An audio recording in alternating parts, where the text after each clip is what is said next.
The question is that the bill be now read a second time. I call the member for Lilly. Thank you, Deputy Speaker. I firstly want to thank the electors of Lilly for re-electing me for another term in Parliament. It's a job I enjoy. I'm humbled by their support and the honour of representing the community for a further term in Parliament. And I want to say to them that I won't let them down. These appropriation bills implement Malcolm Turnbull's trickle-down economic strategy, and we heard some more of it then by the member for Hughes. I won't respond to all of his inaccuracies, but I would make this point. During my time as Treasurer, nearly 6 years, the Australian economy grew by 15%, at the height of the most difficult time in the global economy since the Great Depression. The Great Recession did not impact on this country like it impacted on so many others. So at the most difficult time in the global economy, our economy grew by 15% as others shrunk and went into recession. During that time, we created over 1 million jobs. And at the end of that period, we had a AAA credit rating from the 3 major rating agencies. Member for Hughes has had a lot to say about tax, and that's good because I want to say a lot about tax tonight as well. Because one of the reasons that under his government deficits are now 3 times what they were when Labor was in government and debt is substantially higher by about a third is precisely because tax revenues are down dramatically. Now, he might believe in a Laffer curve and that there's some magic growth which spurts forward from a cut in taxes across the board, but that's not how economies work anywhere else in the world, and they don't work like that here. And at the heart of these appropriation bills is, as I said before, the Prime Minister's determination to implement what is a pretty extreme program of trickle-down economics. What do I mean by that? The notion that if you give more to the rich, either individuals or wealthy corporates, that they will somehow take that money, wisely invest it, create greater growth, which will sprinkle down on everybody else. And of course it has been trickle-down economics of the variety espoused by the member for Hughes that has produced such a tragic outcome in the greatest democracy of them all, which in the last 30 years has seen a hollowing out of the middle class and the creation of a great army of working poor. And thankfully that didn't happen in this country during that 30-year period, half of which was presided over by Labor governments. And it most certainly did not happen in this country during the Great Recession, which sent other countries into recession, which smashed their labour markets and destroyed the capital base of those economies to the point that many of them are still recovering. Our structural intervention meant that we secured our economy, we secured our people. And as a consequence of that, we can have a conversation about a healthy economy and how we might like to reform it in a way in which no other developed economy in the world can begin to have that conversation. Now, all of these matters were not addressed by the Prime Minister on the night of the election. Now, I would have thought by the time he got to the Sofitel on election night, he might have been able to think of some uplifting words he could have said to the nation. After all, Australia's longest election campaign had been all his idea and his alone.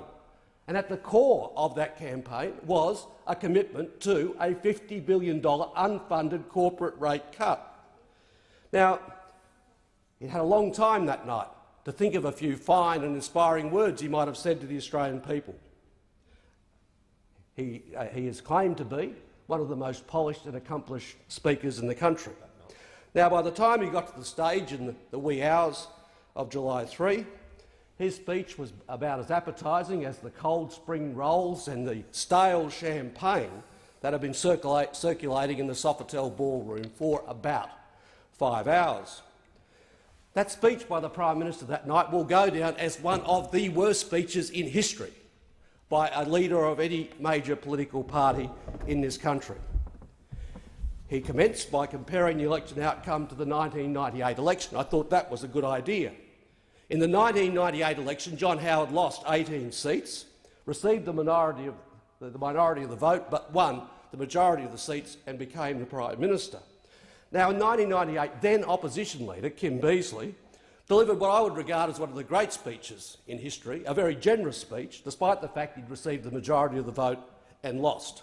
And this is what Mr Beazley said, in uplifting words to the people of Australia back in 1998. He said, "We must as a people turn to each other and not on each other or against each other." Now, by contrast, about two-thirds of the Prime Minister's speech that night, only 2.5 months ago, was spent attacking the Labor Party and all of the people who supported it. He effectively accused 49.64% of the electorate who voted Labor of being involved, and I quote, "in a pretty shameful episode in Australia's history, with more than a few people misled by systemic, well-funded lies." Whack. Whack to 49% of the Australian electorate. Now, as I watched this tantrum unfold, and I just got home from my own election function, and I watched it unfold, I couldn't believe what I was seeing, but I was reminded of an old comic strip where the Lord of the Manor is speaking to one of his servants. And the servant says, "Sire, sire, the peasants are revolting." And the Lord of the Manor replies, "Yes, they are, aren't they?" And that is the attitude of our Prime Minister. He thinks that he is here to rule over the peasantry. That's what he thinks. He wanted to blame the people of Australia for not having the brilliance to understand what an important politician he was. And of course that's why we do call him the Prince from Point Piper. He's little different from Mitt Romney in the United States, the last Republican candidate for the presidency of that country, who spoke about the 47% of voters who would never support him, to quote him saying, "because they thought government has a responsibility to take care of them." Where does that take us? That really takes us back to the attitude of the modern Liberal Party, which has been radicalised and taken over by these United States-type Tea Party people, and I know the Nationals understand that. They spent a lot of time fighting it. And only a Tea Party could have gone to the election expecting the Australian people to support a $50 billion unfunded corporate tax cut. Just truly spectacular. Of course, that's because, and we heard it from the member for Hughes, their storyline is all Ayn Rand. The whole world just consists of the lifters and the leaners, and now it's the taxed and the tax-nots. You know, it's so stupid you couldn't make it up. But that is the world that these people live in these days, these radicalised, extreme Tea Partiers who are now running the government's economic policy. And of course, I know the Prime Minister probably doesn't understand it, because in his world, as he spoke to the people during the campaign, as he stood on his balcony there at Point Piper and looked across at the 4 wealthiest electorates in the country, he doesn't really walk in the same shopping aisles as the average Australian. Therefore, he doesn't get the very basis of why his message is so unappealing at the grassroots level. You know, in his world, people just go to the doctor because it's free, not because they need to go there. In his world, workers' wages are always too high. In his world, business regulation is simply out of control, we shouldn't have any more.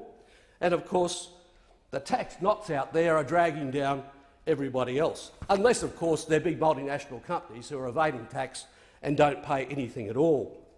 So, for this Prime Minister to come into this House and lecture people here and in the community about the moral challenges that we face, the moral challenges of debt, when he's giving a $50 billion unfunded tax cut to some of the wealthiest companies in the world, who are not going to change their behaviour and take the gift and come back and reinvest here and drive jobs and growth. For him to lecture Australians on moral cowardice or the Labor Party like that is simply breathtaking.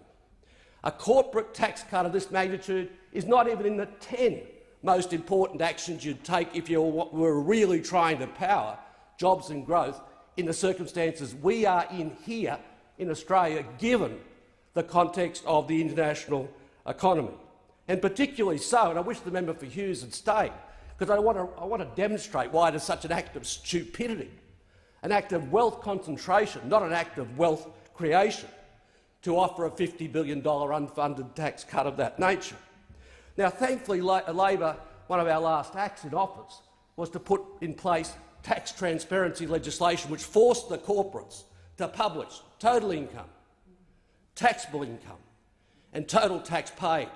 So now we know what's going on in that area. And of course, the effective or the average effective rate of tax paid in Australia is not 30%, it's 24%. It's 24%. And if you're a private country, a private company, not a public company, it's actually 19%.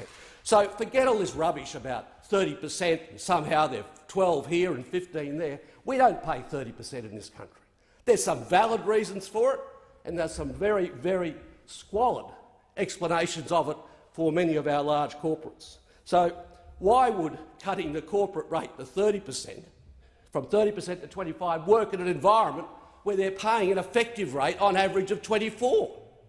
It's just stupid, dumb, which is why it doesn't have the support. It is not seen by bodies such as the IMF and many international organisations as a rational choice at all. Would all those companies be suddenly inspired to create more jobs? 1 in 3 private companies in Australia now pay no tax. Get that? No tax. And 1 in 4. 1 in 3 private companies pay no tax, and 1 in 4 public companies pay no tax. How are they going to be inspired to invest more when they're not paying anything now at all? Which is yet another demonstration of how absurd this policy is and why, really, the government is being controlled by a pack of zealots who are simply interested in providing a huge gift to a few of their mates at the top end of town. Meanwhile, the average member of the public can see through this. They can see through it thanks to our tax transparency legislation. Everyday workers don't have access to Panamanian tax shelters or tax havens or corporate minimisation opportunities. So how dare these workers challenge the Prime Minister on election night and say, no thanks, we don't think it's a great idea? And how can anyone have faith in a leader who professes to believe in equality of opportunity but leads a government that's opposed strong measures to stamp out tax evasion? Now, he can lecture all he likes about the moral challenges. He is a fully paid-up member of the Cayman Islands Club. He's got a capital fund growing there under the palm trees. How is he in a position to lecture Australians about their moral priorities? If he was a leader who had faith in his leadership, if he was a leader that had faith in his treasurer, he would be investing his money first and foremost here.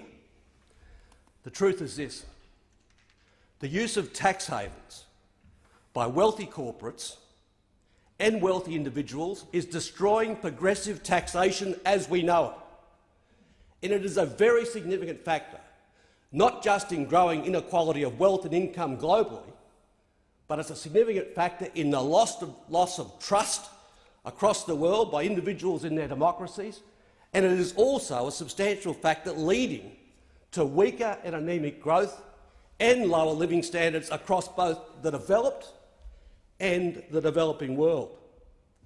You don't go to a tax haven unless you're intending to either avoid tax, either in countries where you live or you're based, or to use it as an endpoint for tax minimisation.